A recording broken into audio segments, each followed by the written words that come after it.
بسم اللہ الرحمن الرحیم۔ دوستو، اللہ تعالیٰ کا حکم ہے سیروا فی الارض، زمین میں تم پھرو، اور یہ پھرنا عبرت اور نصیحت کے لیے ہے۔ تو مختلف قسم کے اسفار ہیں۔ تجارت کا سفر بھی یہ اجر و ثواب کا ہے، تبلیغ کے لیے جانے والا سفر بھی، جہاد کے لیے جانے والا سفر بھی، حج اور عمرے کے لیے جانے والا سفر بھی اجر و ثواب ہے۔ کسی بیمار کا پوچھنا یہ بھی اجر و ثواب ہے۔ اسی طریقے سے کسی کی زیارت کے لیے، اپنوں کے لیے صلہ رحمی ہے، یہ بھی اجر و ثواب ہے۔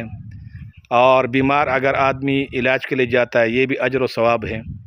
لیکن ایک سفر ایسا بھی ہے کہ وہ عبرت اور نصیحت کے لیے ہوتا ہے۔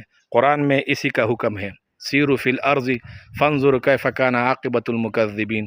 جاؤ زمین میں پھرو، دیکھو کہ اللہ تعالیٰ نے جھٹلانے والوں کا کیسا انجام کیا۔ تو اس لیے ایسے مواقع میں اگر آدمی جائے تو اللہ تعالیٰ سے ڈرے، خوف کرے، اور اللہ تعالیٰ سے اس کی رحمتیں مانگے، اور یہ اکیلا نہیں کہ سیر سپاٹے کی جگہ چلا جائے اور اللہ تعالیٰ کو بھول جائے۔ جہاں بھی جائے، پکنک منانے کے لیے جائے یا کوئی اچھی جگہ، خوشگوار جگہ، تو اللہ تعالیٰ کا ذکر، عبادت، نماز، اسے نہیں چھوڑنا چاہیے۔ اپنی نظر کی حفاظت بھی کرنی چاہیے اور اپنے دین کی فکر بھی کرنی چاہیے۔ اللہ جل شانہ ہمیں اور آپ کو سمجھنے کی توفیق عطا فرمائے۔